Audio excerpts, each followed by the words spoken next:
Yo, what's shaking? Oh shit! I'm so like, see, man, this is what happens, man, when you just doing mad stuff throughout the goddamn day. I don't even want to scream back there for this particular pod, right? Shouts to everybody who's tuned in. As you can see, got my little Spider-Man, my little Spider-Man comic book here. Shouts to everybody who's tuning in, man. Shouts to all the Knick fans that's been supporting me. It's been great, man. It's been great. Shouts to the NBA Finals too, man. The NBA Finals has been, the first game I watched. I'm learning about the New York Knicks as I'm watching the NBA Finals. I think a lot of Knick fans, when you're watching the finals, you gotta watch these teams and watch what these teams are doing and try to see what can the Knicks do to replicate this, right? So with that said, I got a nice guest in here today from Sirius XM. Such an honor to have a person who represents, the radio on my show, man. And, something that I aspire to be. I want to hang up on people. I'm gonna be honest with y'all.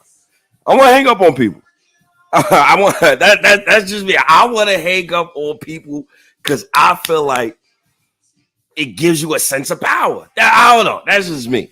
But with that said, let me bring in my guy in the building.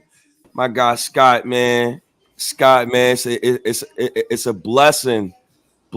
Such a blessing to see you on my show, man.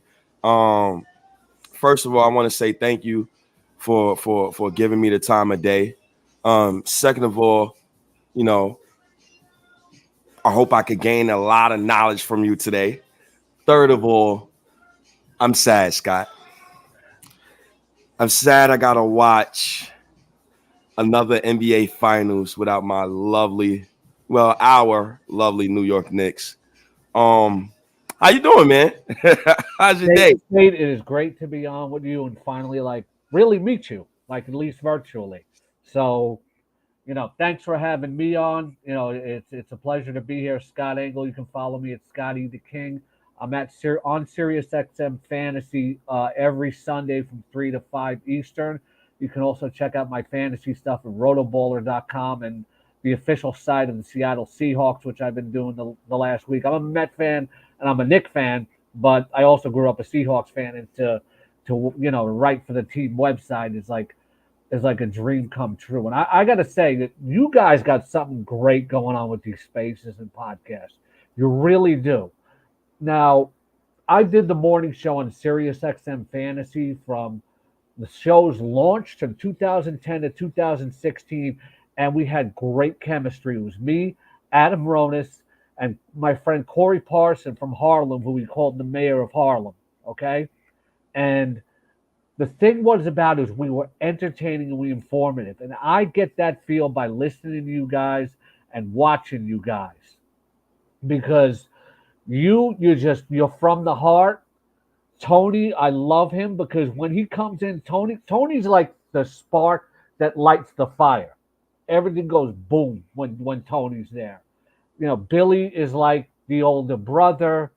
D's just kind of like, the cool, kind of quiet storm kind of guy. And then you got Eddie, who's almost like a real media member where he skirts that line. So I really enjoy you guys. I'm glad to be here. I got a lot of stories about the Knicks in the 80s because I grew up a huge Knicks fan.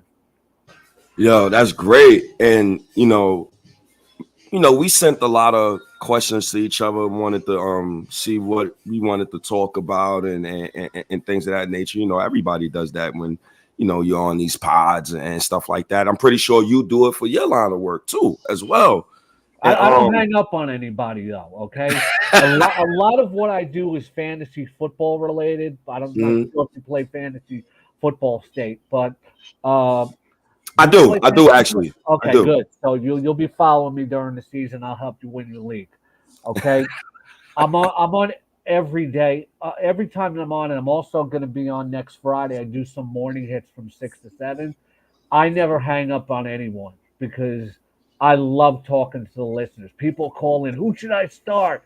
Should I trade for this guy? I just love that. I love that. I'm going to be doing fantasy football Twitter Spaces, podcasts, Sirius XM shows. I also play fantasy basketball. We should get a fantasy basketball league going, like me, you, Tony, Eddie, Deej, Billy, and like some of your listeners next year. So for me, I wanna walk through a journey with you, right? I got all of these great questions here. Um, I want to start off with winning the Knicks High School Sports Writers Award. And I want you to start off with that story because I feel like that could be something that plateaued to where you're at now, or that could be a foundational start of where you've gotten to now. Can you tell us about that story, man? I'm very curious about that story, man. Please. Back in the early 80s, the New York Knicks PR and communications department had like an annual New York high school sports editors contest. So I'm a big Knick fan in high school. What happened was I first became a Knick fan when I'm standing at the bus stop in Queens, and one of my friends comes over and he hands me a bumper sticker, and it says, "I love the New York Knicks."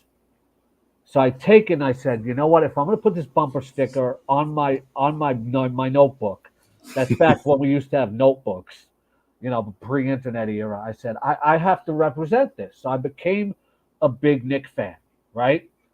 And I'm going to a lot of games, and I'm driving the security guards crazy because I'm not. I go everywhere I'm not supposed to go. I try to get near the players. I try to get near the court. Everything. I'm driving them crazy. One day, one of my classmates, Thomas Edison High School in Jamaica. I'm an art major, not thinking anything about writing state. And somebody says, "They got free Knick tickets down in the library." I ran down there, right? And they said, "Well, there's a catch." Faculty advisor told me there's a catch. She says, "You have to write an article and you'll get to go to a press conference." I said, "Do I have to write the article? Can you just give me the tickets?" She's like, "No, you got to write the article. This is for the student newspaper." So I said, "Okay." They sent us to a press conference at the Felt Forum, which is now the Paramount. And Ernie Grunfeld and Rory Sparrow, who was the point guard for the Knicks back then, of course you know who Ernie Grunfeld is, they do a press conference where they speak to us before preseason game to all these high school sports editors. So afterwards, Ernie takes a picture with me, and I go back to write the article. I give the picture to the newspaper, and I write a story called "The Night with the Knicks." And I wrote about the press conference, and I did a season preview. So the faculty advisor mails a copy of the paper into Knicks PR or community relations. And I'm calling every week, like trying to find out who won the contest. One day they pick up the phone and say, "Scott, you won." I like leaped out of my seat.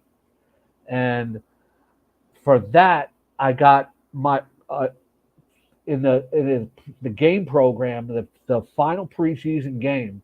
My name was in the game program, and an excerpt from my article. I wrote, "The New York Knicks have a defense that's annoying as mosquitoes in the summer, and Bernard King is the straw that stirs the drink like Reggie Jackson used to be for the Yankees."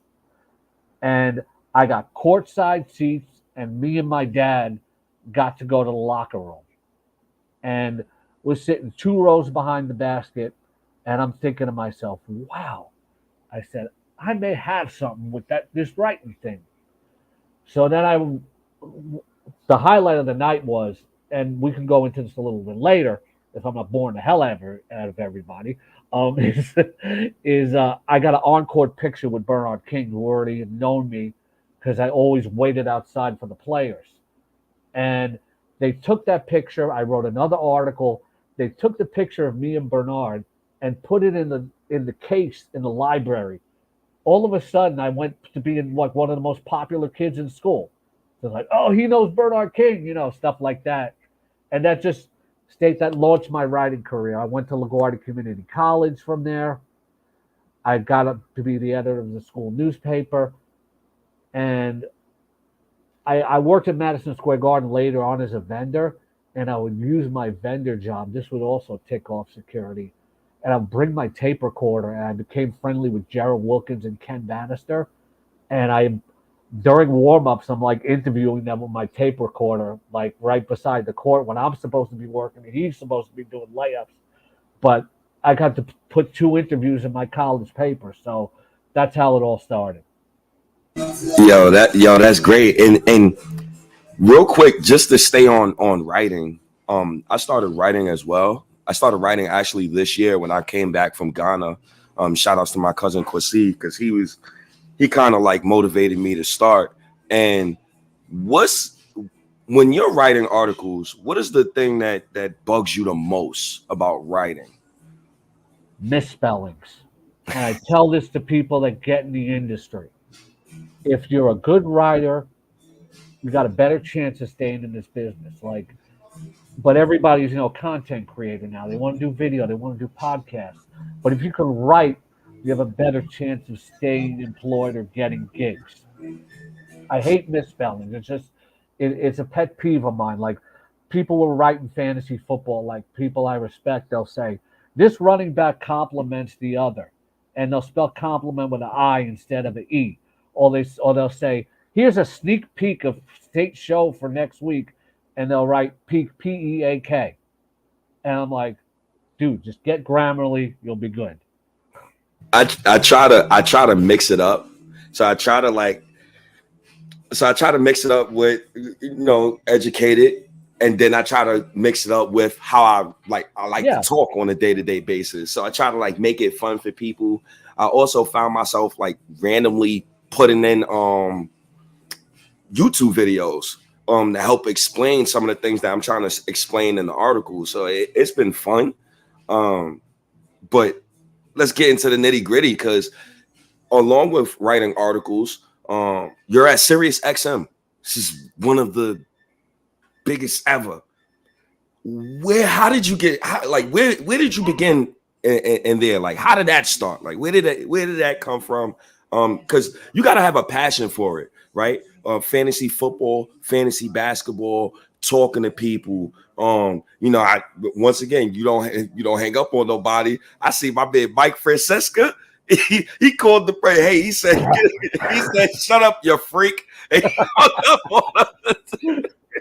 don't know what you're talking about, right? He's not getting traded there. Bang. But where did you begin with Sirius XM? Like, how did you become a part of that? And do you have any advice for people that want to be in that type of industry?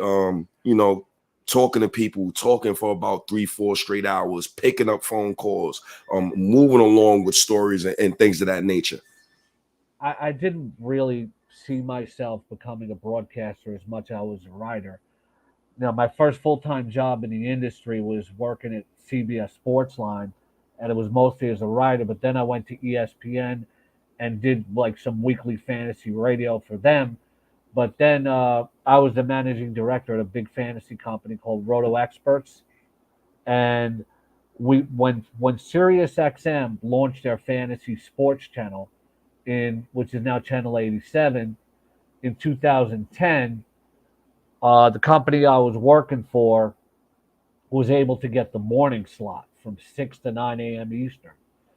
And they were looking specifically for fantasy companies that people knew and that had broadcast talent. So I got to be the host on the morning drive, and it was an incredible ride that I'll always be thankful for. Now I'm on with Rotoballer Radio once a week and sometimes during the week, and I don't take that for granted. But just being on the morning show, like being on Radio Row, it's Super Bowl, and I'm a Seahawks fan. It's in New York, 2013, when the Seahawks destroyed the Denver Broncos. Getting press credentials for the Mets and the Knicks, stuff like that. It's just, and just to veer off to the side a little bit here, State, I got press credentials for the Knicks through SiriusXM for the first time in 2012. I was at the press conference when Carmelo got traded to the Knicks. I was at Linsanity. And the first game I had press credentials for, I'm walking around on the court. I'm going, well, security's not stopping me. It's like, I'm okay to be here, And then And then when the layup line came out, like I actually had turned away and started tearing up. I'm like, wow, I went from being a guy that was getting chased by security and working as a vendor to being a member of the media. So if you want to get into this state, I'm just saying keep doing what you're doing with like Tony and Billy and Deej and Eddie, because Sirius XM, like a lot of people aspire to that, but today's broadcasting is going in a different direction where people are doing what you're doing. You know, they want to be influencers, they want to be content creators, they want to get on TikTok, they want to get on Instagram. That's the new wave. Sirius XM is always going to be there because everybody's got it in their car, you know, and that's professional and you want to get paid for it. But I see a path for guys like you and your other co-hosts that I'm talking about, that you can blow up without getting on Sirius XM and make something of yourself and get sponsorships and sell your merchandise and stuff like that. I think there's a definite path for guys like you that are doing something new and creative. Like you're talking about, okay, I try to be educational, but I also try to speak in a certain voice because you want to relate to people that are following you. I think you have something very unique that's playing to this new media. Like Sirius XM, it's very hard for me to say there's like a particular path to get on there, because like that's a thing. Okay, you go to journalism school, you know, you go to like broadcast school, things like that. You know, it's a different sort of path. I think, like if you go to journalism school, you go. I could see you going to like the Connecticut School of Broadcasting, taking some classes, you know, and getting on a path like that where it's more of like a straight professional route. But you don't have to do that. I think with today's new media, guys like you are going to blow up. So for me, I think first of all, thank you. I appreciate that. I think the new media, you got to use all of your outlets, and I think just being yourself is just and try to be relatable to everybody who listens to you. I think that's the biggest thing of above everything. Like try to be relatable. I think that's the biggest, man. Being You, relatable, you're very relatable, and I except when think except for when you go on about they shouldn't have traded the kids. what? Barrett didn't fit. Quickly wasn't going to get the contract. Wanted to get OG. I know you paper man and all of that, but I wanted OG and no, I know be a year before they got him. You want to know what's funny? Now that you brought that up, let's go on a nice little journey, right? Um, First of all, before we go on this journey, to talk about the 1980s Knicks, right? I would love for you to speak on working at Madison Square Garden in the 80s. The legendary Knicks trainer Mike Saunders. Would love for you to speak on him. I also and also I would love for you to speak on the drug epidemic in the NBA back in the 80s, because Michael Ray Richardson, a Yep. lot of us know, who was supposed to be a tag team partner for Bernard King, um, didn't fall through. I believe he was He was banned from he the was NBA. traded to Golden State for Bernard. Mm, I gotta do more homework. See, That's I okay. didn't know that. I got you, State. It's cool. So let's walk through the 1980s, right? Because I definitely wrote an article about Bernard King as well. Yeah, I read Um, it. Good stuff. thank you. And Bernard King, his brother, hoops legend, New York hoops legend. Not But the only ones I'm going to tell you, but go ahead. it hoops legend. I know it's another brother. Another thing that I found out while writing You, about you, Bernard you a King. Star Wars fan, State? Yes, I There am. is another. And another thing I found out was Grunwald, Bert and Ernie. A lot of us don't know about Bert and Ernie. Bert and Ernie, Bernie and Ernie. Bernie yeah, Grunfeld. Bernie and Ernie. Thank you, Yeah. thank you. See, that's why Grunfeld. Got to well, get that Jewish last name right. By but the yeah, way, I haven't got it yet. His son wrote a book, uh, Dan Grunfeld, which I'm going to pick up at some point. it's his family's journey and Ernie's journey from being his parents escaping the Holocaust, I think, coming to New York, Queens, New York, where he played at Forest Hills High School. It's called Grace of the Game, and how Ernie grew up as a Jewish kid in Queens and eventually became an NBA player. It's crazy because I didn't expect for the ties to be all there. Like I'm wondering like why is Bernard King on the Knicks, but then you like Grunwald, and then you like that's why. Grunwald was my other next door neighbor. but talk to us about the trainer before we veer too off on the seas. The legendary Knicks trainer Mike Saunders. I believe trainers are definitely one of the main reasons why these players become great. But talk to us about Mike Saunders. Mike grew up in Queens, and my mother, rest her soul, she passed a few years ago, and my mother was a neighbor and a friend of Mike's mother, and she used to babysit Mike when she was a kid, when he was a little kid, and she remained friends with his mother Blanche, who, God bless her, is still with us to this day, and being into adulthood. When I became a big Knick fan, my mother reminded me that she was still friends with Mike. And she had one day a package showed up in the mail for me from Madison Square Garden. I opened it up, and this was the 1981 season, I want to say. There were 8x10 autographs of the entire roster sent to me from Mike.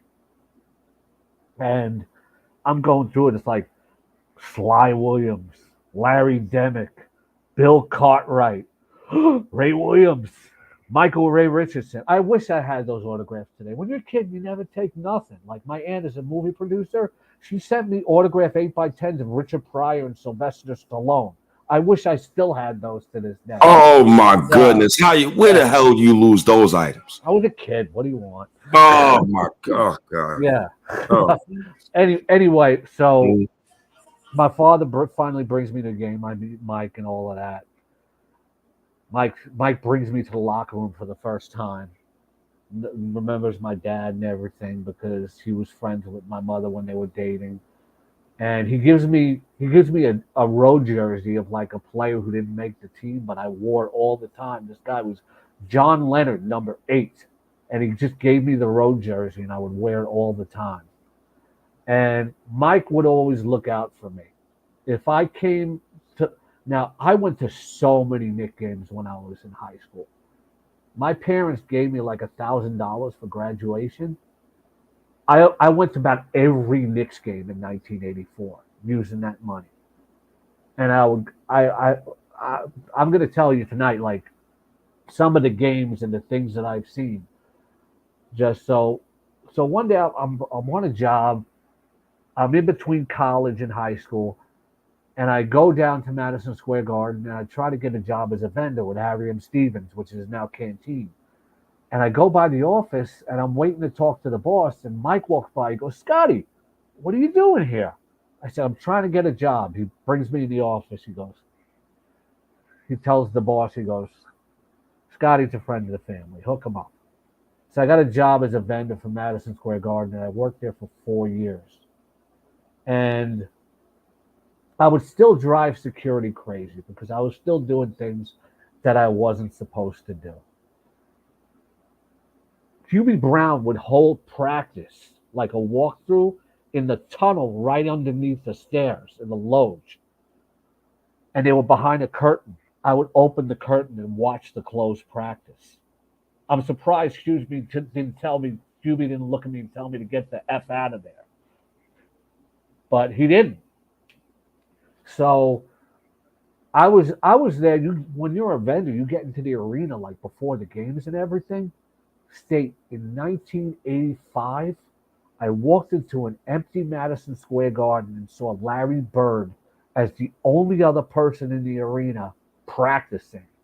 And I sat and watched Larry Bird just take practice jump shots all over the place for about a half hour. Just me. Just me. And sometimes I would come in and teams would be practicing, like the San Antonio Spurs. I'm walking by, they're practicing. I'm like, oh, wow, it's George Gervin, the Iceman. It was funny, like, and he came over and he sat down. And I wanted to meet him. And like, hey, George, how you doing? And like, he's this, I figured he's this cool guy. He'd like give me a high five and say, what's up? He goes, how are you, young man? He like sounded like a professor. I was like, whoa. So I got to meet George Gervin. I got to work at a lot of the Knick games. I got even knocked over by a center from the Phoenix Suns when I was walking off to the side. And then I got up and the crowd gave me like a cheer and stuff like that. It was really cool. I got to work at a lot of concerts. But the thing was, I got to work at a lot of the Knick games. So I would sell my programs, and because I would sell like game programs and yearbooks, and then I would watch the game. One of the coolest stories I have is, who Keith Hernandez is, right, State? Yeah. So yeah, hell yeah. Ewing's first game, right? First game against the Sixers at home. I'm like selling programs. Matt Dillon's there, the actor, and all these celebrities. So I go behind the basket. Somebody says to me, hey, programs over here. I want two. I'm like, whoa, Keith Hernandez. He's like, that's me. Programs with $250 each. Keith gave me a 20 and told me to keep the change and gave me his autograph. He gave me a $15 tip. It was always nice to me ever since he saw me. I saw him a few years ago. He don't remember that, but I reminded of him. And I would meet so many players. And even before I got the job at the Garden, and I don't know if this still works, I would wait outside for the players all the time after the game. You go up the Garden lobby. Now it's all blanketed by security, everything, but back in the day, it wasn't in the 80s. So if you wanted to meet the players after the game, me and some other fans knew this, you would either wait in the lobby or you would wait outside the 8th Avenue entrance, which I'm sure a lot of the players could come out today. So I would meet all the players. And the first time I met Bernard, he came out, I was like, oh, Bernard King. Like, excuse me, Mr. King, can you give me your autograph? He goes, well, that depends. And I said, on what? He goes, if you carry my bag, I will give you an autograph. And I had a Knicks scarf. And I carried his bag, and he autographed my scarf. And I kept waiting outside, and I would see Bernard from time to time. And one time my father waited outside with me in the lobby, and Bernard came out. And he gave me an autograph again. He goes, you must have 9 autographs from me already, but I'll always give you one, Scott. And he said to my father, whose name was Bernie, rest in peace, who made me become a sports fan, he said to me, he goes, your name is Bernie too? He goes, Bernie, you have a very nice son. Bernard King said that to my father. I'll never forget that. And I would always wait outside for Bernard, etc. And he started knowing me as like one of his dedicated fans. He got traded to remember when he got signed by the Bullets? I went to the game and he dropped, I think, a 44 burger on the Knicks. And I waited outside for him again. And he comes out, he's like, oh, Scott's here. Like, he's still here, and Bernard came to know me as like one of his biggest fans. You talk about him and Ernie Grunfeld. They had a basketball camp in Garden City called the Bernie and Ernie All-Pro Basketball Camp. And I went to the basketball camp in my senior year of high school, and Bernard remembered me and everything. And the last day of camp, all my friends had left and gone home, and I'm sitting alone eating lunch. Bernard comes over, sits and eats lunch with me. And, waiting outside for the players in the 80s, you never know who you would meet. Like, Len Elmore became friends with my dad. He's like, I tell your son to go home early. He shouldn't be hanging out in the city, this late at night, because it's like the mid-'80s and like Times Square, Penn Station, really bad back then. Not like it is now, just in terms of like, you never know what might happen. And But I would wait till really late. One night they're playing the Sixers, and I'm just standing there, and I'm like, last one's hanging out in the lobby, like 30, 40 people would hang out and then dissipate. All of a sudden, Dr. J comes out. And I'm like, whoa, Julius Erving, I always wanted to meet you. He's like, good evening, young man.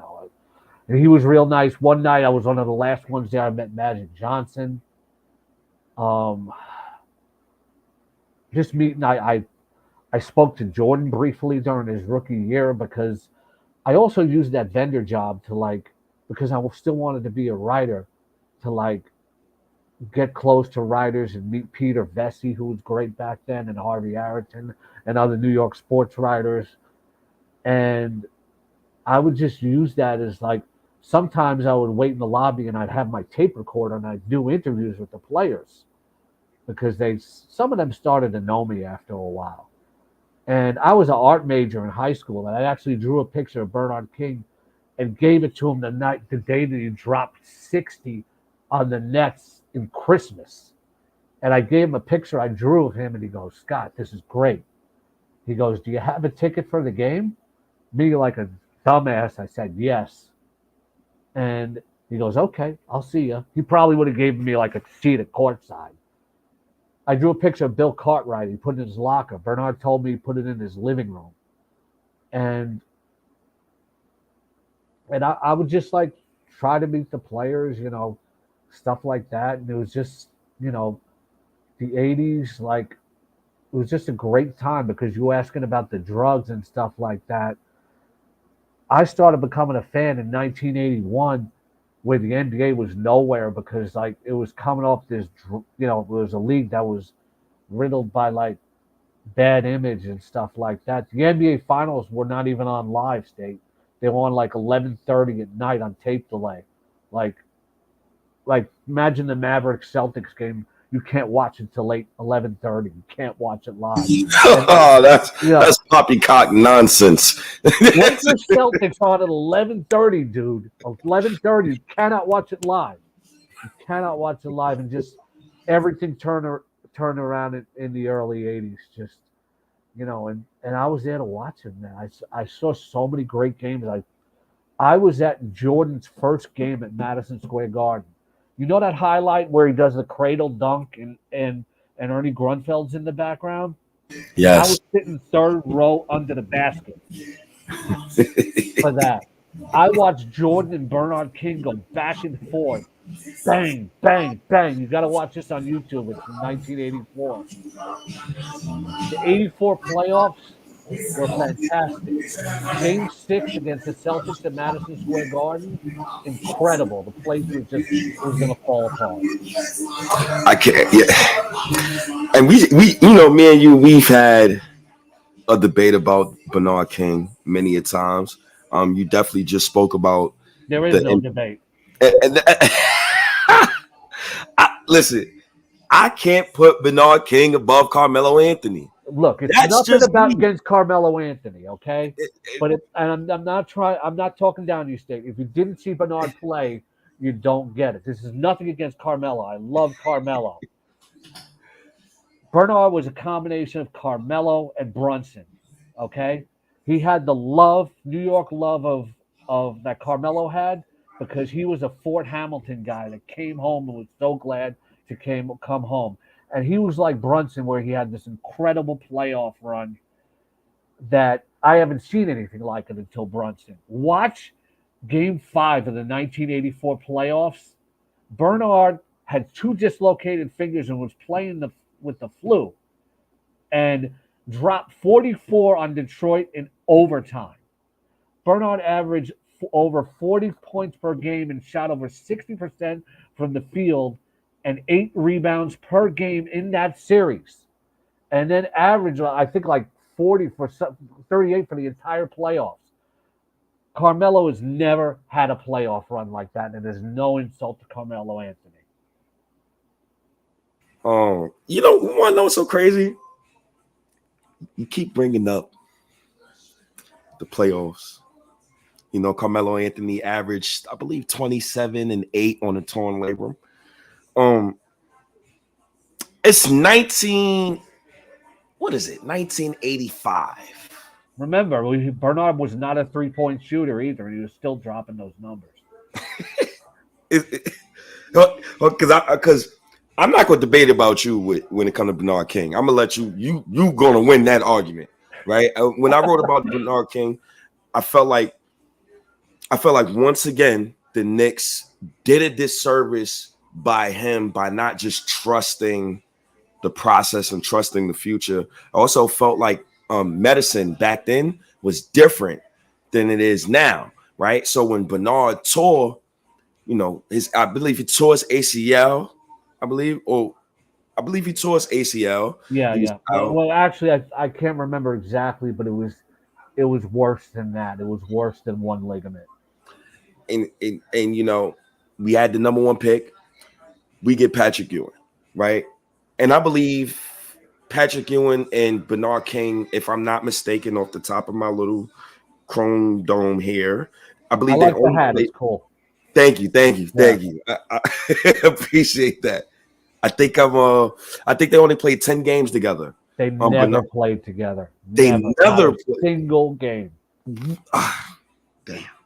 When Bernard came back at the end of '86 season for 7 games, Ewing was injured. Okay. So I'm getting that's understandable. Wow. So that must hurt. So how did it feel when you drafted Patrick Ewing? Like, what was the feeling in the city like? The Michael Ray Richardson, the Knicks traded him for Bernard King. The Bernard King stuff didn't work out. I believe the NBA was losing money. I believe that the New York Knicks actually was also losing money as an organization.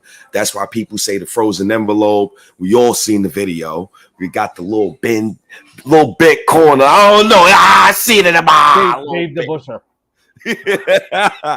But how did it feel to get Patrick Ewing and going into the late 80s after the early 80s? The debacles that we had in the early 80s. I'll give you a high point to start from, kind of like Chuck D with The Athletic when he tells the story. 84 playoffs after Game 6, they crowd around Bernard outside when he's trying to go to his car, and they're chanting around him, MVP, MVP. He yells, Scott, right? He goes, carry my bag. There's too many people around here. So I walk with Bernard to his car. Like, that's the pinnacle when they took Boston to 7 games. After Bernard tore up his knee, the Garden became a dark place state. People will not remember this. There was a time in the early to mid 80s where Knick games, it was so easy to get a ticket. In fact, in 1985, I went to a Knicks Spurs game and the Spurs stunk too. Some guy came out of Madison Square Garden and said, hey, kid, you want my ticket? I don't want to go to this game. It's like that's how empty the Garden was in the post-King, pre-Ewing sort of, small slice of time there. But in the early 80s, like before Bernard, like it was easy to get Knick tickets. It wasn't always sold out like it is now. When they got Ewing, it changed the scope of everything. It was so major. It's like you could only imagine, like, LeBron didn't play for the Knicks. Durant didn't play for the Knicks. But when that envelope opened, imagine like LeBron coming to the Knicks or Durant coming from the Knicks and not making the move to go to Brooklyn. It was that kind of impact. All of a sudden on the cover of Sports Illustrated. And just like all of a sudden, it was easy for me to get a Knick ticket. And after working the Garden, Knick 88, it became more of a place in the 90s where it became really corporate and very, like, you see today's Knick fans like are a good mix, I think, of the regular fan and the corporate types. It became a very corporate place in the 90s.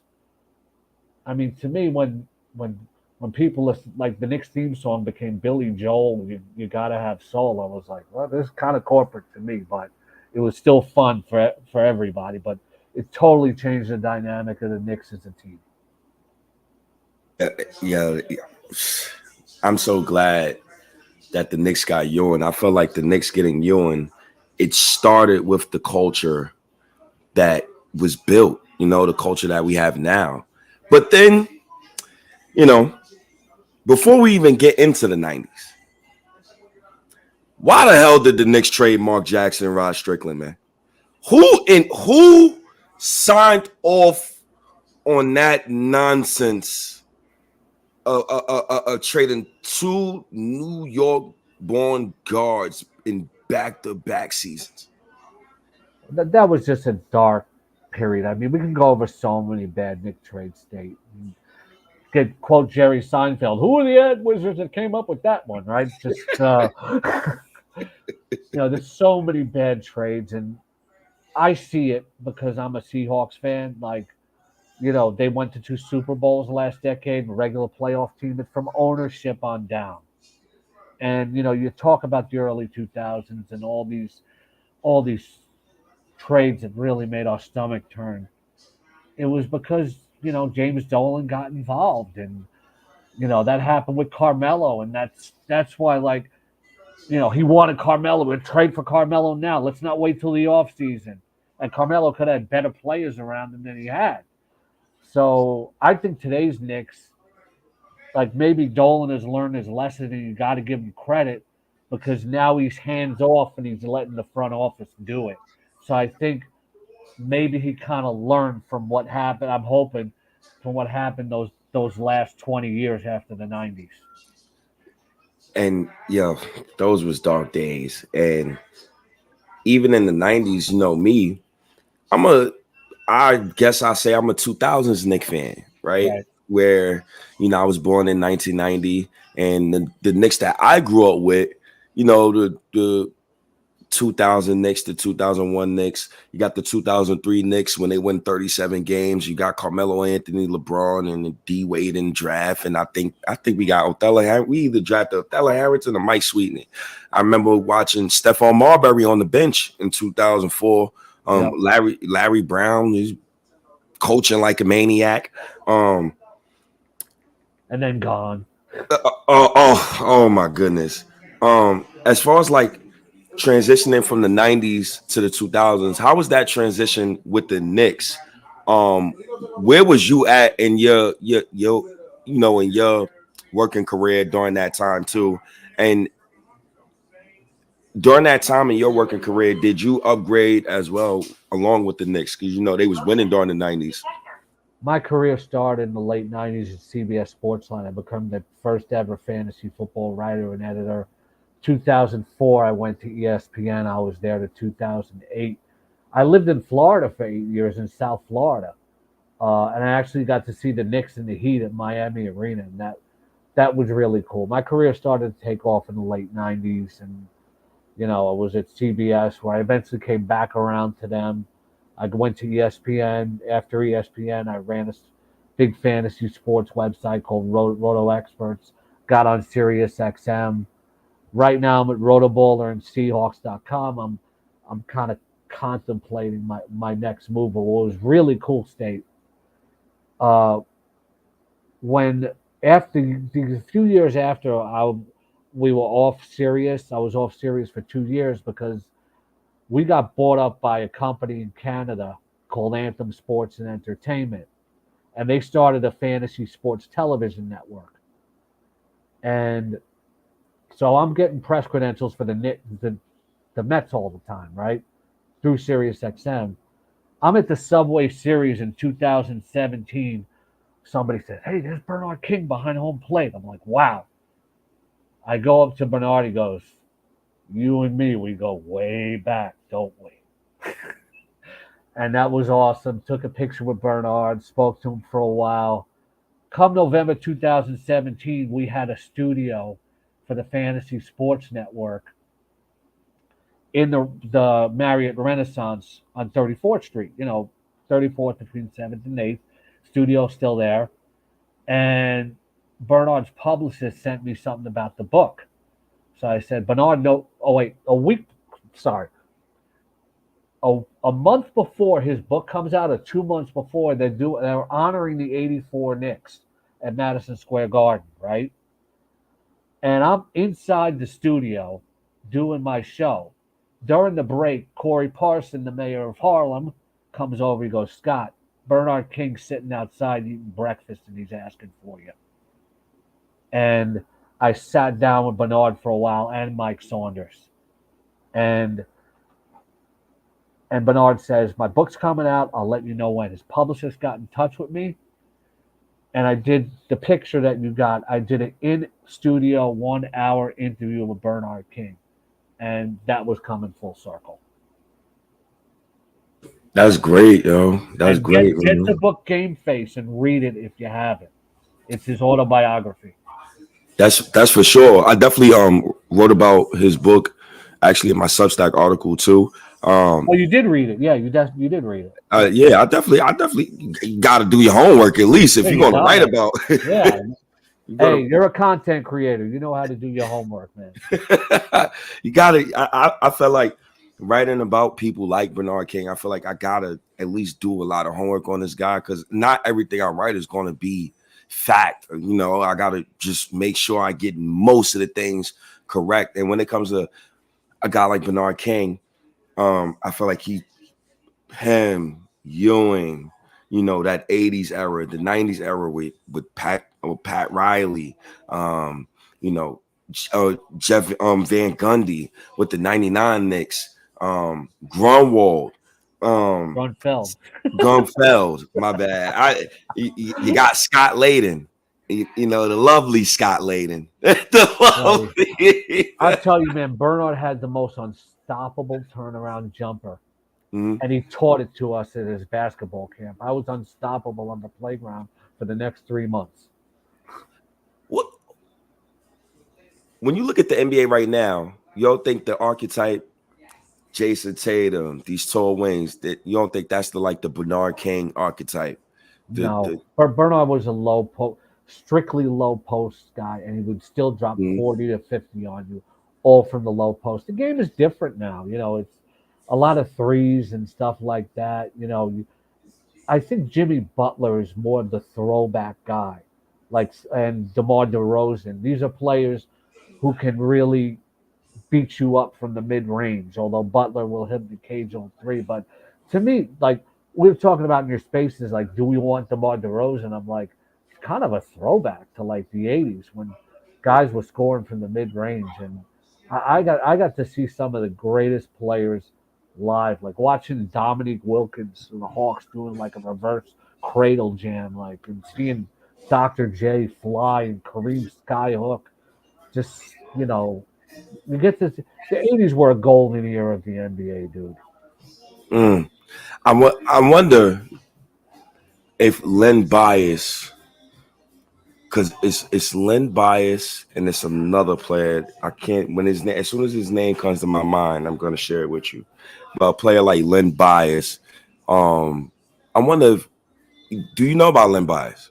Of course, I remember when it came through the news, I was stunned. I said, Len Bias and Larry Bird, this is going to be awesome. Oh, by the way, I hated Larry Bird as a kid. I appreciate him in retrospect, but the Celtics were always in the friggin' Knicks way. I hated when they went to Boston Garden. Listen, And I was going to high school in the '80s, dude. You remember the starter jackets? yes. It was not cool to be a Knicks fan in the '80s. It was. I had the Knicks starter jacket. 70% of everybody else in the city had red Philadelphia 76er jackets. If they Ew. didn't have it, they had a Celtics jacket. So you telling me there's older Knicks fans right now who supposedly Knicks fans who's wearing Celtics and 76ers gear back then, Look, there huh? were a lot of loyal Knicks fans, but there were a lot of people who just they loved Dr. J, so they said they were a Sixer fan. They were the same people in the '90s who said they were a Bulls fan because of Jordan. But then you had a lot of people who were Celtic fans, even in New York, because of Bird. So speaking of, I got two random questions for you. The first question is, who is the best athlete to ever come out of New York? The best. When I say it could be any sport. It could be, Oh and I'm wow, that's talking a New tough one. York born. I'm New York talking New born. York born athlete. And it's so many. It's so many. And so one of the athletes that I felt like he was one of the best is Felipe Lopez, Ali Mo. You know, Yeah, you I know, remember Felipe Lopez. Yeah, just one name pops up to mind, and I've mentioned him a few times. How do you beat Julius Irving? I mean, the guy, he was from Long Island, he was from Roosevelt. People would go to Rucker Park, like you see the old pictures, like even before I was watching basketball, that's like how he dominated Rucker Park. Like to me, the first guy that comes to mind is Julius Irving. And I'm trying to calm my mind for football and basketball. I'm not much of a hockey fan, so I can't do much there. So to my mind, I could be wrong, and maybe guys are not coming up that I'm thinking of. I think it's well, actually, Kareem Abdul-Jabbar. I mean, how do you beat that? You know, Kareem Abdul-Jabbar was from New York. the only when it comes to Kareem, he has one of the best high school resumes of all time. Um, One of the best NBA centers of all time. He's the best NBA center of all time. College, he was dominant too. College, he was dominant. Um, yeah, I give it to Kareem. Yeah, I, I have to. And then, like in the '80s, I saw Kareem like towards the end of his career. I heard stories about just how dominant he was. Like he was the one guy that could stand up to Wilt Chamberlain, from what I've heard. Speaking about Kareem and Dr. J, it was rumored that back in the late '70s, Dr. J, I believe he wanted to sign with the New York Knicks coming from the ABA. Also, Kareem Abdul-Jabbar had a choice between the New York Knicks or the Los Angeles Lakers, and obviously he went to the Los Angeles Lakers. But was could the Knicks got any one of those guys?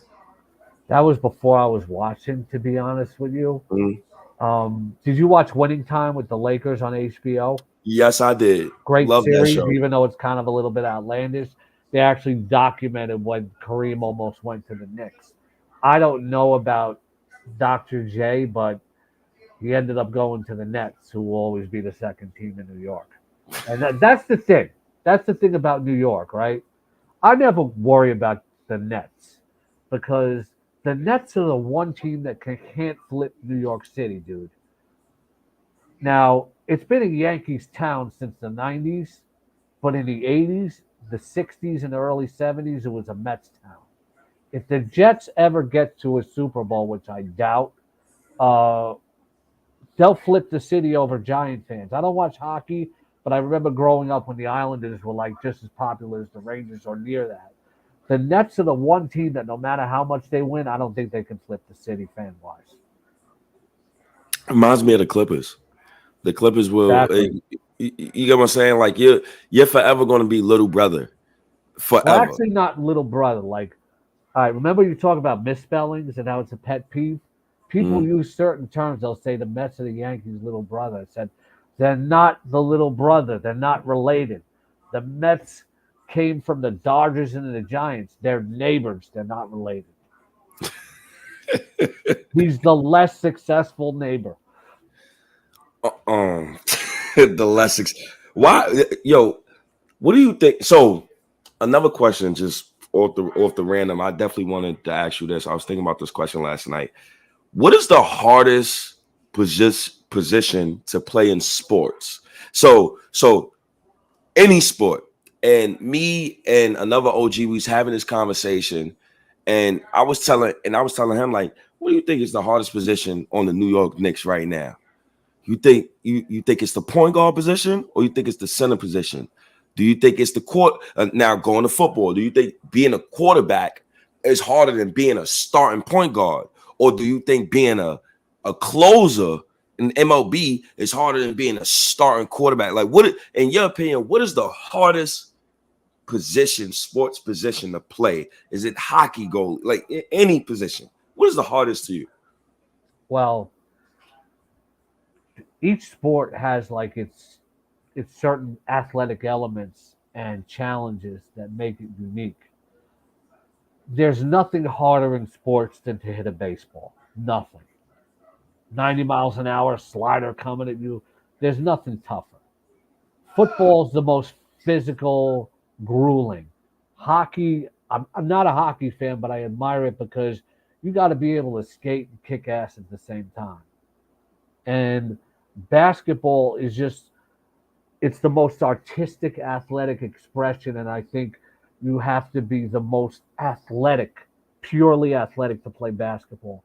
I think it's a point guard, a quarterback, but I gotta think it's some position in baseball, like maybe playing center field because you gotta cover so much ground and then you gotta go to the plate, or being a catcher because you take so much physical pounding and you got to throw out runners and you have to manage the pitcher and then you got to come to the plate. If somebody wants to disagree with me, it's fine. But this is a random question that you didn't prepare me for, which is really cool. I'd probably have to say catcher. I mean, the beating that they take with their knees and everything too. You know, so yo, a catcher. Yo, what's up, OG? How you doing, man? You gotta go around, OG. Yeah, of course we in a place of business. Yeah, look at the OG. Sorry to interrupt. Nah, you ain't interrupted, man. Everybody know we in Harlem, man. But anyways, another random question. I'm so sorry. It just actually is That's random cool. question. That's cool. When it comes to owning the New York Yankees and the Mets, what is the reason why both teams haven't won a championship in so long? Is it ownership? What is the issues there With the Mets, around this? I think it was ownership was part of it. They did go to the World Series in 2015, and making the World Series isn't easy. But baseball is a really, really tough game, and I just think front office wise they haven't got it right. But Steve Cohen is a guy who grew up as a Mets fan, and that's how my love of sports started. States like my dad taking me to Met games as a little kid growing up in Flushing, Queens. You know, like Dwight Gooden is like one of the most exciting athletes I ever watched. Like when Gooden and Strawberry were Mets, oh man, it's so much fun to watch him. Like Gooden's like maybe my favorite all-time Met along with Seaver, but the front office hasn't got it right. But Cohen now, and I think he's slowly putting things together with a new front office.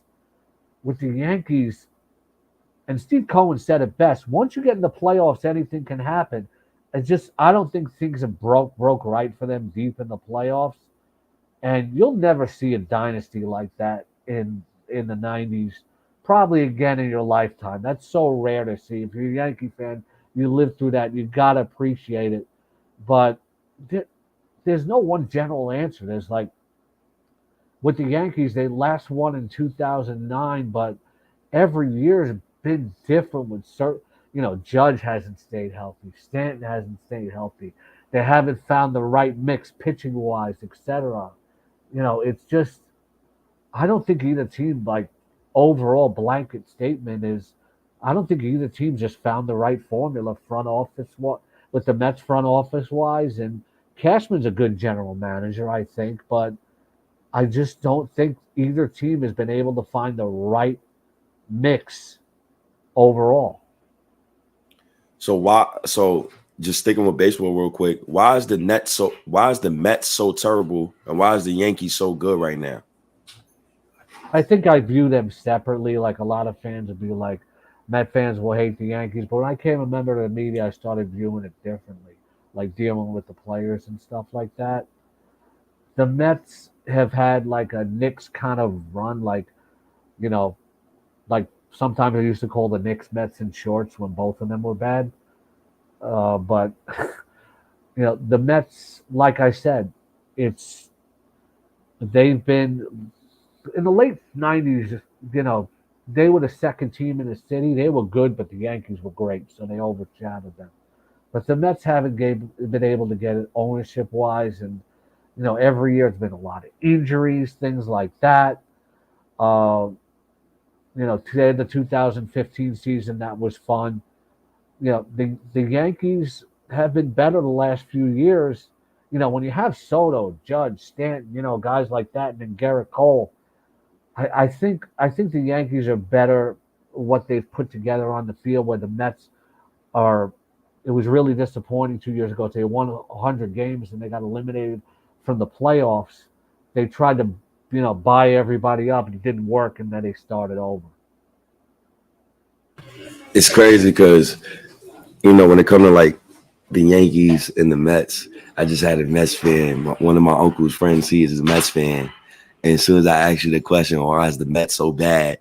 He's in the background. He's like, no starting pitching. Like, he just Actually, the starting pitching hasn't been bad. The offense has been bad this year. There's been some good starting pitching this year. The offense has not been getting it done. So we'll have to see if they keep this team together at the trade deadline or not. But it's kind of reflex to the bag on the Mets if you're a Yankee fan. But in the '80s, the Mets ruled the town and the Yankees were second. Word? Can you tell me more about that? I didn't know that. All Yankees fans, I'm a reserved Yankees fan. Yeah. Yankees fans talk the most bull jive, but it's You can like, say it, State. It's your show. I've heard you say worse words on stage. I mean, I call it bull jive because they strut their stuff, 27 championships and this, that, and the third. But what you just said was different from what I hear from usual Yankees fans. Well, Yankee fans are not going to tell you the other side. Look, you're brag about 27 world championships. Nobody's going to compare to that. The Yankees existed for a long time before the Mets did. The Mets didn't come into existence until 1962. And a lot of people grew up in the 90s or the 70s. They saw 7 championships. The Mets saw 2. You can't compare it. But as a Met fan, when people say 27 world champions, I go, oh, fine. I salute that. You got that. But you probably only saw 7 of them. So don't get crazy and brag about stuff before you were born. I don't think that counts for you. But you saw 7 world championships, you're probably going to see more than most other fans will see in their lifetime. Ask a Padres fan. I just like to see my team in the World Series. So, but the Mets have their own history to be proud of. Just because they don't have 27 world championships, they had a lot of great players. They had 2 memorable teams in 1969 and 86. I will say this. I have never seen a baseball player own the city like Derek Jeter. I have never seen a single season team own the city like the '86 Mets. Other than the diehards, like everybody was a Mets fan. They were like rock stars. Dwight Gooden was on the side of a building in Times Square. They were on MTV, which is a big thing back then. Everybody was a Met fan. I talk to people who are Yankee fans now, like, oh, I was a Met fan in the '80s. When the Mets first came into existence from 1962 to like 1973 or 75, they outdrew the Yankees every year because New York, there were all these starved Giants and Dodger fans who became Met fans. The Mets were like in the '60s, like a doubleheader was getting big ratings on TV. Then the Mets took over the city from '83 to '89, and they had that star-studded team of Gooden, Strawberry, Carter, Hernandez. Dude, it was a Mets town. The Yankees were the second team. Don Mattingly got a lot of respect. Great player, but the Yankees were second in the city in the '80s. The Yankees did not always own the town. They've owned it since the '90s. But if the Mets ever win a World Series, watch out. The city can flip in an instant. Oh man, speaking of Mets and Yankees, my wonderful New York Giants. They still employ Danny Jones. I don't know why, but you got the New York Giants and you have Jets as well. Do you have any stories about the New York Giants or the Jets? By the way, I mean, I've gotten press credentials for both teams, but I don't know if I have like I my first Giants game that I ever went to, I would always, I'm a Seahawks fan. I would always go see the Seahawks when they played the Giants, at the Meadowlands, and I went to my first game, Seahawks Giants game in '92. I think what I can better do than give you stories is give you some fantasy football tips on the Jets and the Giants for the upcoming season. Absolutely. I'm going to give you my sleeper. I Okay. love Jalen Hyatt. I got him in my dynasty leagues. I traded for him. This kid takes the top off our defense. They got Malik Neighbors and Jalen Hyatt. Daniel Jones now gets the chance to finally play with some quality receivers here that can take the top off of defense. Daniel Jones was a top 10 fantasy quarterback 2 years ago. Let's not forget that because he also runs. If he can get the ball to Neighbors and Hyatt, Daniel Jones is going to surprise some people in real life and in fantasy football. And if he doesn't do it, my super deep sleeper is Drew Lock because I watched him with the Seahawks the last few years, and last year I saw him take a big step. He cleaned up his game. Drew Lock's biggest problem was throwing interceptions, and he cleaned that all up last year. So the Jets, people like Super Bowl or bust, but this is really the first year that Aaron Rodgers is going to play with the Jets. You can't go from what they had 2 years ago and last year and become a Super Bowl team instantly. Yet the team has to mesh. It has to gel. I think the Jets are capable of getting to the playoffs and winning a playoff game this year. But to expect them to win the AFC just because they're the best team, depth chart wise on your screen, that's a lot to ask. If Rodgers can play 2 more years at a high level, I think the Jets maybe get to the Super Bowl next year. It's possible.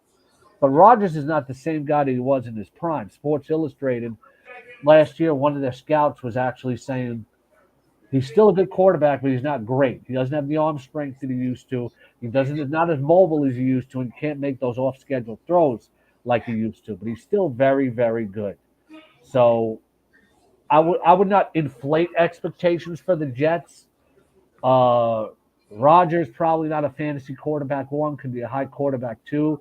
Brees Hall is a top 3 fantasy football running back. Garrett Wilson could be a late first round pick this year too.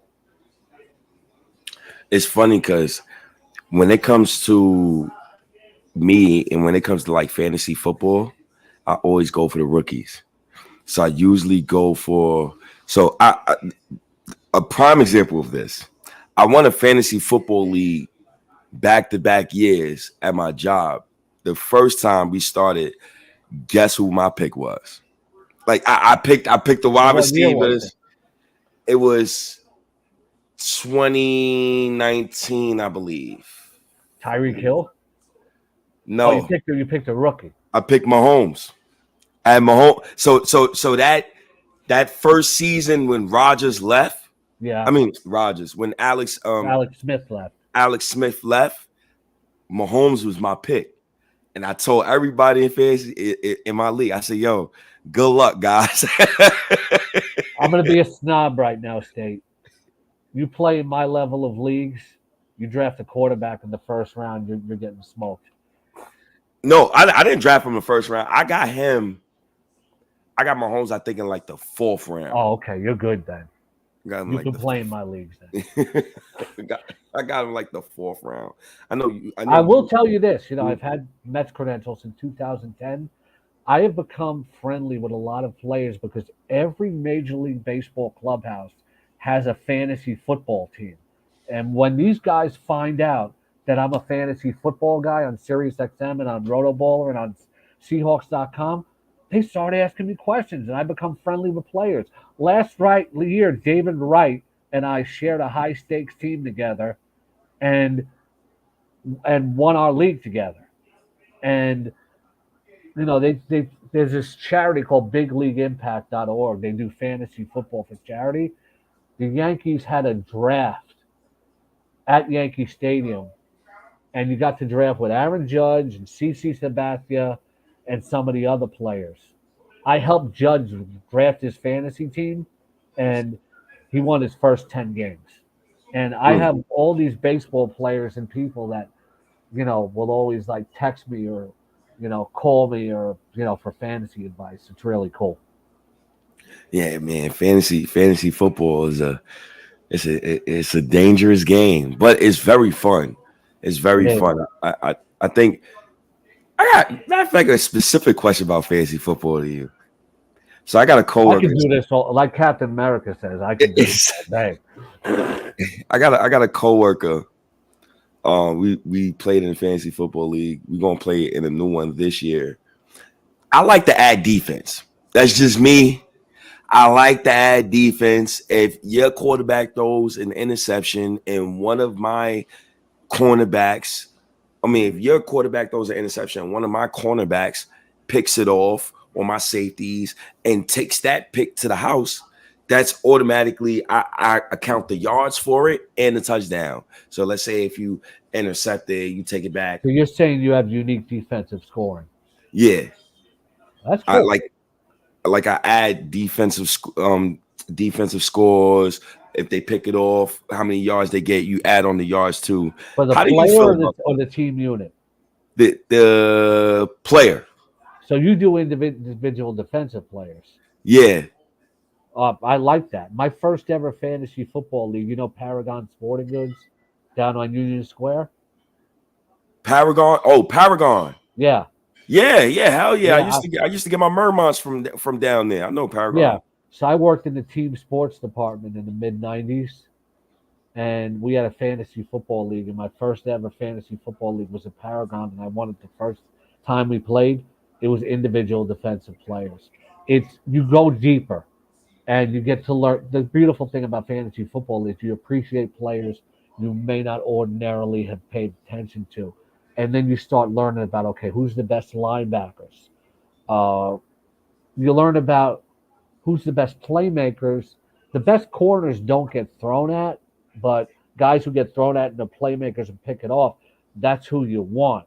You want defensive tackles who can stop the run and not just get sacked. So I love it. To me, if you can play individual defensive players, you're an advanced fantasy football player. Yeah. I'm in the trenches, as they would say. There you I go. love There you go.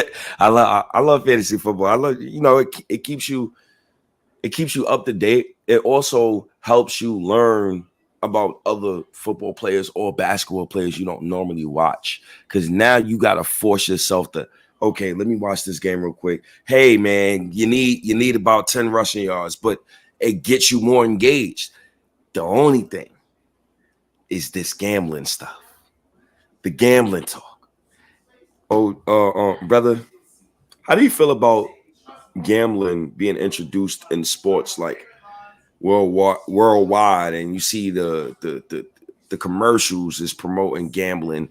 Because I got a coworker, and I walk in the room, and we talking about the NBA finals. So my coworker, like, I'm like, yo, Boston beating the hell out of they beating the shit out of the Mavericks. So he goes, don't say that. The Mavericks gonna come back in this game. Don't say that. I looked him at a straight face. I said, is this FanDuel talking? Or and, he, and he was like, yeah. So how do you feel about gambling being placed in the sports? You got Michael Porter Jr. brother. He got caught up with gambling. So how you feel about Selfishly, I'm all for it because it gets me more work. You know, and I talk about this all the time on the radio. I write about it. I hit when the Knicks played the Bucks late in the season. I hit an 8-legged parlay on DraftKings. it? Yeah, so I'm good with it. The time has come. People were doing it illegally and stuff like that. Daily fantasy sports is kind of a fusion between real fantasy sports and gambling. I think when we saw that of Tucapita Marcano of the Pirates get suspended this week for gambling and 3 other minor leaguers, and you see the fine print about that, about how the legal sports books reported this to Major League Baseball. A lot of people will say on the surface, like, "Oh wow, these players are getting suspended, but yet all the teams are advertising, etc."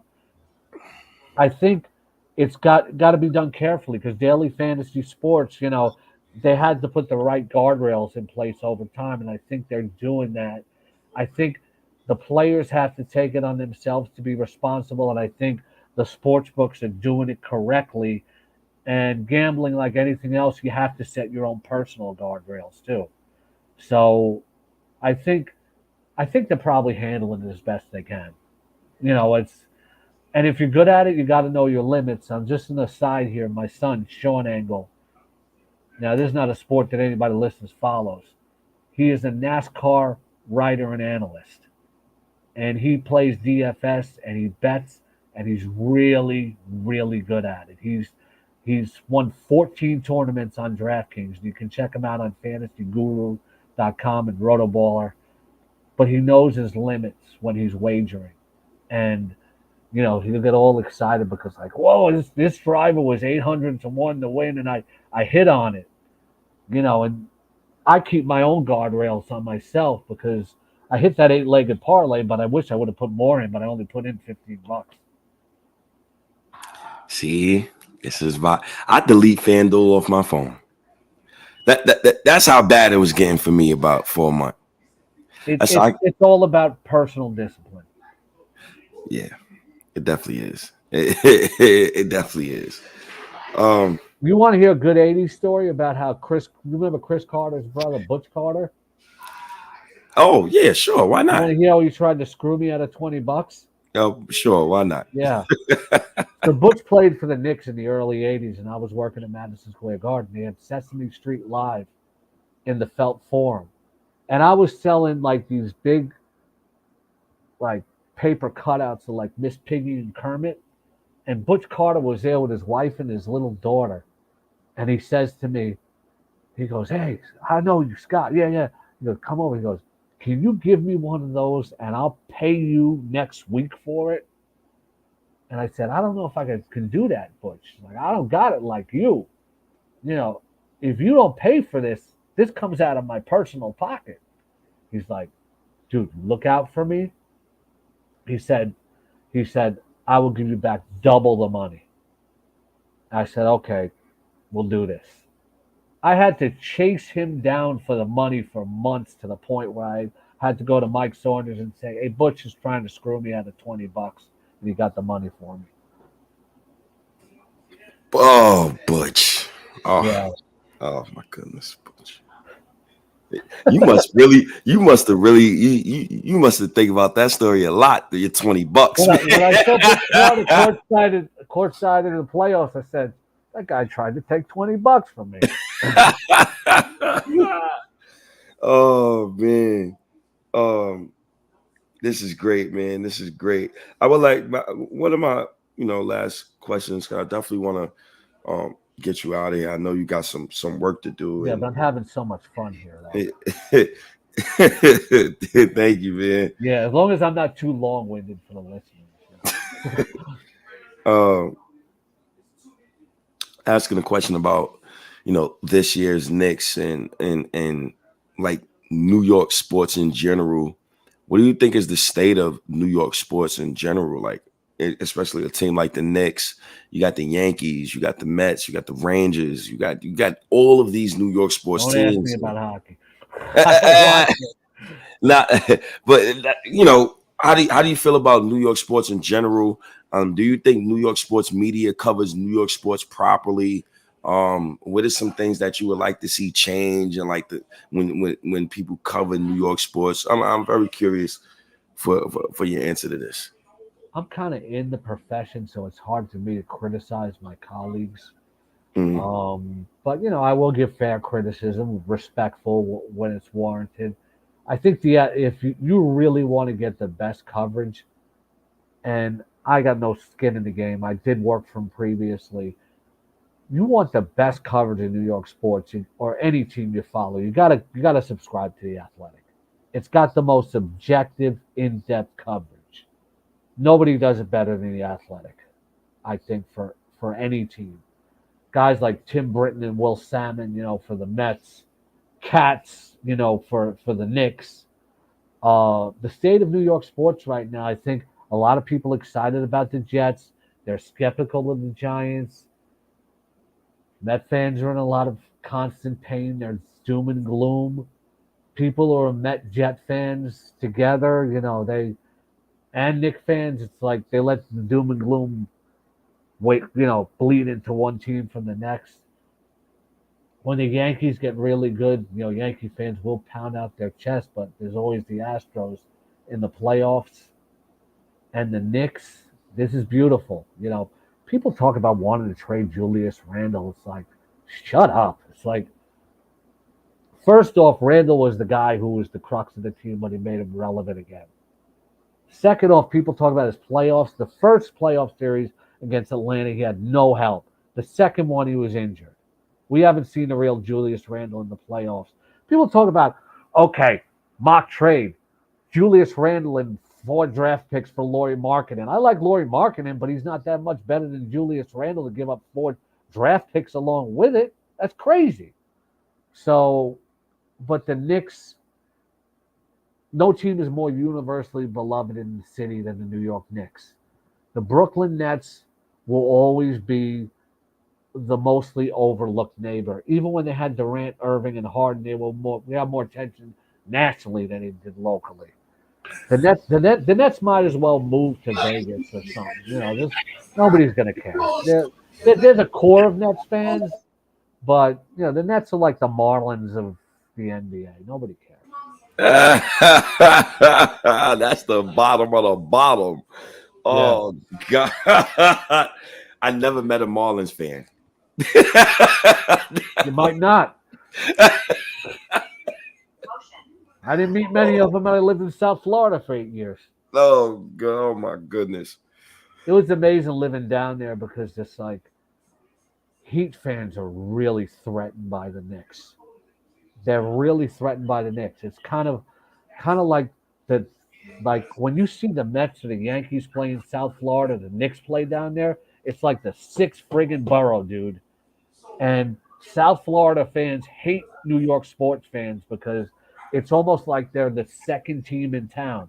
And as many championships as the Heat win, the Knicks fans will always be there. And if the Knicks win a championship, they're going to overrun South Florida. And that's why Heat fans hate the Knicks. Oh, man. If the Knicks win a championship, it's so tough for me to even talk about that, yo. If they played against Barrett in the finals, I think you'd be very torn. I'm so tired of you. I gotta watch Kristaps Porzingis in the finals. Like I'm tired of it. I'm tired of it when it comes to New York sports. When he was a Knick, he wanted out. He was always hurt. There was his brother in the picture. Making waves. It's Porzingis will do this, but he might get hurt in game 2. You think OG Anunoby was paper, man? Weren't you calling Porzingis that when he was a Knick? Yeah, he's paper man. Yeah. He's also paper man. And he's a longer slice of paper, too. Oh, if OG is 8x11, he's 11x14. Listen, man, I love OG, but he's made of glass. And what's reported that he wants, or what the Knicks and them are negotiating as far as this contract is concerned, I think one of the most important things for the Knicks when it comes to OG, outside of paying them, is finding insurance. Got to find that man insurance. I like what Eddie has thrown out there about getting Kyle Kuzma.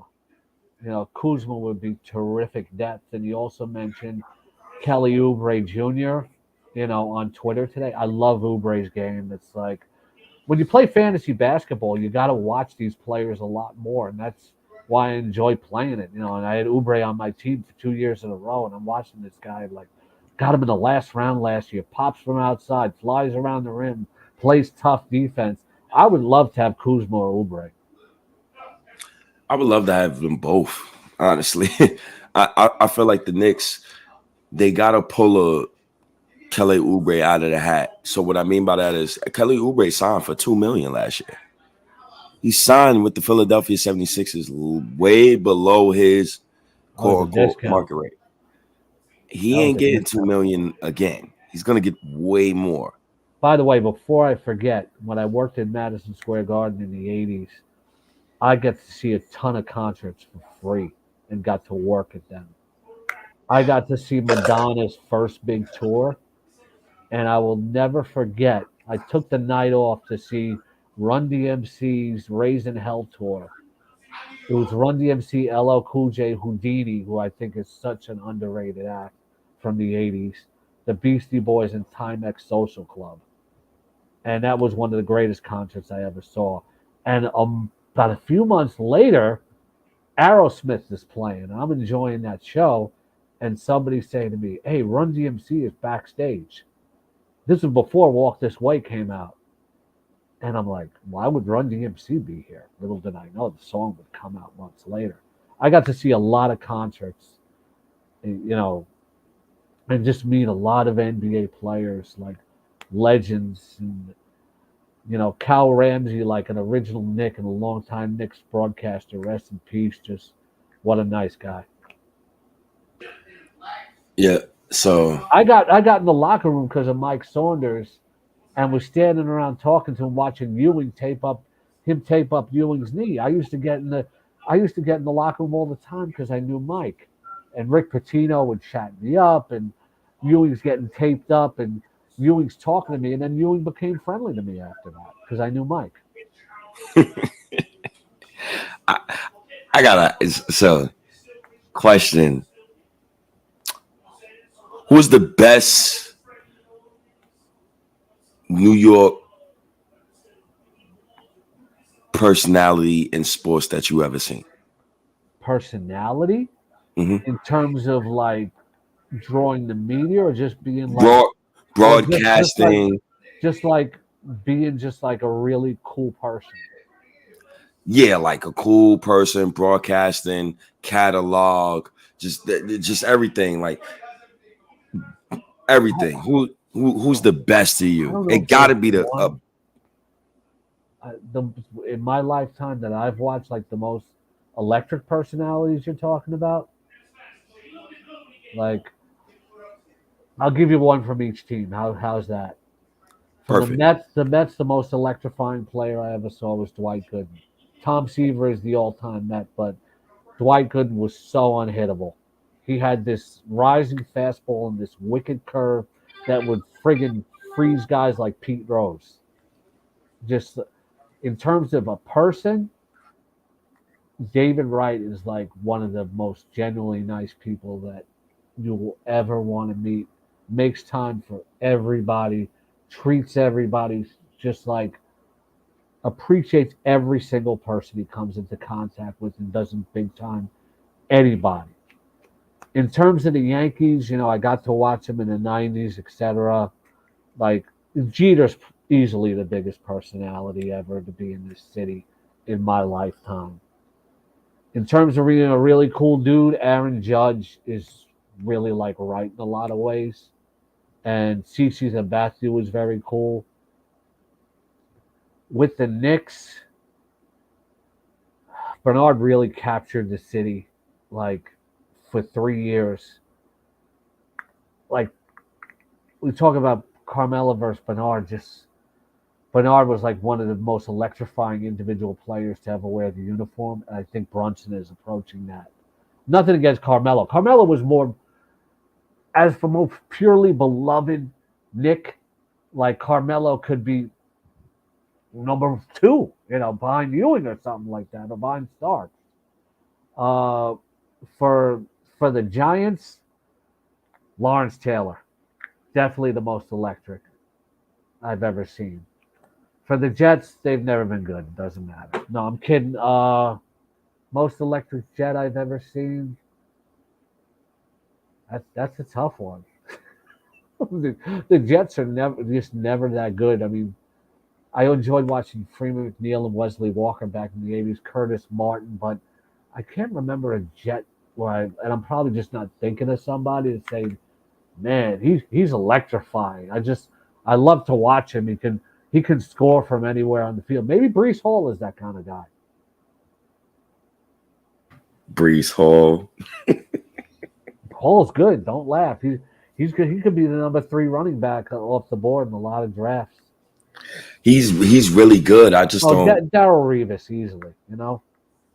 Darrell Reeves, one of the best chess players I ever seen. Yeah, I just think Brees Hall is just injury prone. That's I think it's too early in his career to say that. He's had okay. one major injury. I think it's too early in his career to say that, but I've had NFL players tell me, and I think I sent it to you about OG, because you say OG is soft, and stuff like that. I'm like, dude, he's not soft. It's like I've had athletes tell me that some players are just more injury prone than others. It's just in their DNA. OG wants to be out there. It's just his body's not cooperating. Yeah, because he made a paper. Oh The man. state's gonna find OG and try to stick him in a copier, the printer. Oh man, shout outs to the 269 people that's here right now. I Oh really yeah, do appreciate y'all. hello. Really, really do appreciate y'all, man. That's great. This is great. This pod has been great too. Um, I'm glad you enjoy it. yeah, man. I'm Yeah, wondering, man. like, am I rambling on too long, and I got to let State talk? Nah. Yeah, This is I nah. will tell you my favorite NBA player who's a non-Nick though is Luca. Luke, Yeah, Luca. yeah. I just love watching Luca. It's just like he's offensively amazing. It's just even the finals the other night when they lost, like he dribbled through somebody's legs and then scored on three Celtics. I'm like, wow, this guy's amazing to watch. Yeah, Luca's one of the one. Like Luca's when I gonna be was one of the growing up, greatest. my favorite non-Nick was Magic Johnson. Magic. Yeah, everybody loved Magic. I love Allen Iverson. This is probably Yeah, my favorite player of all time. I love Allen Iverson. No, shit, I think Iverson is better than D Wade. I think he's the third best shooting guard of all time. I D think just Wade's got the rings though. yeah, but D Wade got LeBron. I mean, All right, I I'm gonna mean, ask you the big question and see where we go with this. GOAT, Jordan or LeBron? it's Jordan for now. Thank you. For But now, now, well, look, LeBron's got the longest body of work. He's been excellent longer than anybody else has been. absolutely. But I saw Jordan and like I've never seen somebody change the game and dominate the guys and just be a pure killer of the opposition like Jordan was. He never lost in the final. It's so to me it's Jordan. Like there are some guys that are just like were killers when the game was on the line. Bird and Jordan were probably the two biggest killers I ever saw. Like you didn't, if you were the other team, you didn't want to see the ball in their hands. Hmm. That's, I'm so glad I didn't have to experience that. Dude, when I was a Bernard King fan, it's like all these guys in high school with their Sixer jackets and Dr. J jerseys. Every time the Knicks played the Sixers, I had to hear it. And this was in Queens, New York. New York, there were so many Sixer fans in the 80s. And then in the playoffs, always getting eliminated by Bird or Bird always killing us when we went to Boston. It was painful. Oh man, yo, Scott, man, I learned a lot today. I learned a lot today, especially speaking with you. Um, I I was having definitely a lot want of fun. to, yeah, man. I definitely want to. I don't want to take up too much more of your time. I'm good. Um, we I got gotta. a fantasy football article to write, but I can churn that out pretty quickly. It's just, I've gotten to like, you know, being able to work for my favorite NFL team, the Seahawks. You go to Seahawks.com, you click on the fantasy page. That's been my page pretty much for the last 12 years. Oh, that's dope. And whenever the Seahawks come to town, I can get a media credential, help them cover the game. They played the Giants last year on Monday Night Football. I was out there covering the game, doing interviews in the post game locker rooms. This is the team I grew up rooting for. I hope I could get that luxury because I do. I want to stand next to Randall and ask Randall. That's Why? the thing when you have Knicks press credentials. I do not like going to the Garden since they remodeled it for the press credential experience. This is something I can tell you that other people won't. I don't like going to the Knicks on the press credential. They put you up on the Chase Bridge. I feel like I'm watching the game from a friggin' helicopter. I hate it. I don't like the Chase Bridge. and then you have to go all the way downstairs to get to the media room. And now when you get to the locker rooms, even the locker rooms, like back when I was doing it from like 2012 to 16, you could never get a Knicks player who was a star one on one. You had to go to the press conference. There probably like the biggest one on one interview I got was Frank Ntilikina. I'm interviewing Sean Williams, and stuff like that. The road players, though, I got to interview Ray Allen and Roy Hibbert. Uh, One night I got to interview DeRozan and Lowry together, and people are saying, "Hey, I saw you on Sports Center." So that was pretty cool. But now most of the media doesn't even get locker room access. So I'm like, why am I going to go and do the whole press credential thing? Mm. Yeah, that's great information, man. I appreciate that, man. Scott, man, appreciate that. Scott, let me get you out of here. Before I get you out of here, I don't want to leave. Not too much fun. I wish. Yeah, but everybody's like, okay, we had enough from 2 hours.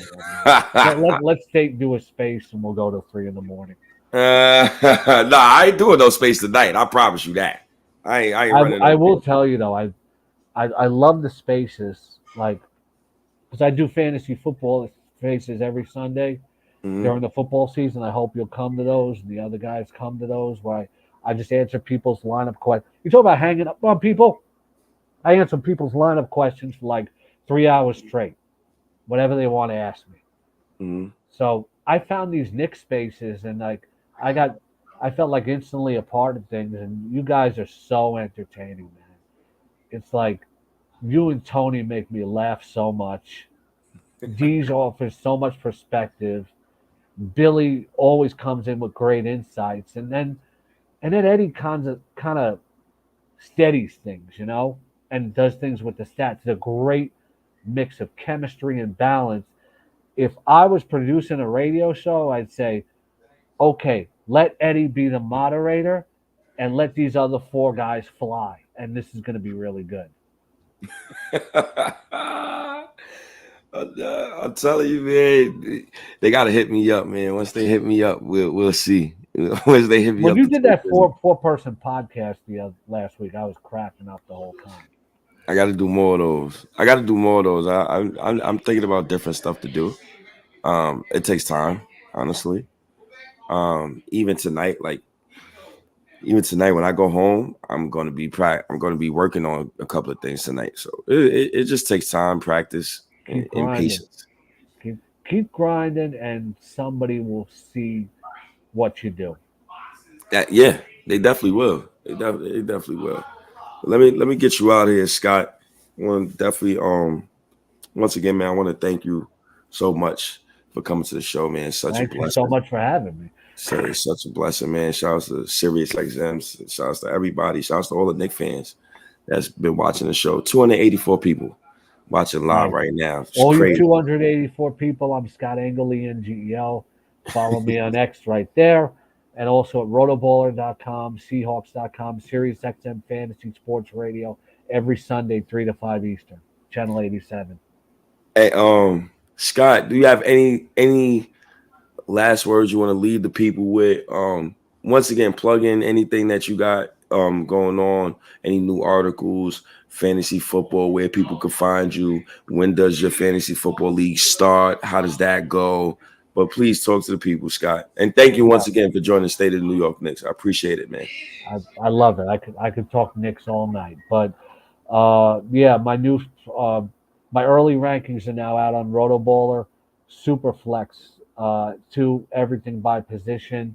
I'll have a lot coming up throughout the preseason, starting now, and I'll also be letting you know about some big local fantasy football events that you guys can attend. So keep following me on social media. Rotoballer.com as well, like my main fantasy sports hub. Thank you, man. Scott. I hope you like the old school hat too. Oh yeah, I love the old school hat, man. That's why I'm only wearing buckets this summer. I'm trying to make sure I keep the old school look going. The NFL training camp look. Uh, Get that the Giants bucket hat, the training camp hat. Hell no, I love man. I love collecting hats. We'll talk about that another time. Hey, yeah, we'll talk about that another day. Yeah.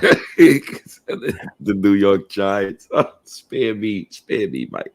But thank you, Mike. Thank Scott, man. I appreciate you once again. Knick fans, man. Thank you once again, man. Eddie, Eddie, Eddie, Eddie. You came in so late. My guy Scott pulled up. You got in here so late. What the fuck is wrong with you, Eddie? What the fuck is wrong with you, Eddie? How dare you? But thank you everybody for tuning in, man. Scott is a great person, man. Sirius XM, I appreciate you guys, man. I hope they looking. I hope they see the Twitter spaces that I host and the stuff that we do. Hopefully they give us a shout out and give us a look, man. Last but not least, I want to shout out Harlem. I was at the Kingdom game today. Kingdom game. If you're not from Harlem, then you probably won't know. But as you can see, Belchez right here. Belchez, another black entrepreneur from the hood. You see it, and one Belchez 16. You got the Kingdom right here. But these the last year jersey. I think these last year jerseys are jerseys from 2 years ago. But today is the 40th birthday of Kingdom. Kingdom is Kingdom basketball. If you from Harlem, Foster Projects, Kingdom basketball been around since I've been a child, and New York sports in general is great, man. It's great, man. So shouts to Kingdom, shouts to New York sports, shouts to New York sports basketball. Thank you, man. Eddie, man, I'm trying to get like you, man. And that's just work. You just gotta keep working. We gotta work hard. We gotta work our asses off. And then as long as we work our asses off, we'll get everything that God got planned for us. That's how I feel about it. But let me get out of here. Once again, man, I appreciate all of you Knick fans. Appreciate Scott too, man. I learned a lot today. Shouts to Sirius XM one more time. State of New York Knicks podcast. I will have all of these audios available to you tonight. Thank you once again. I'm out of here. It's your boy State. Peace out.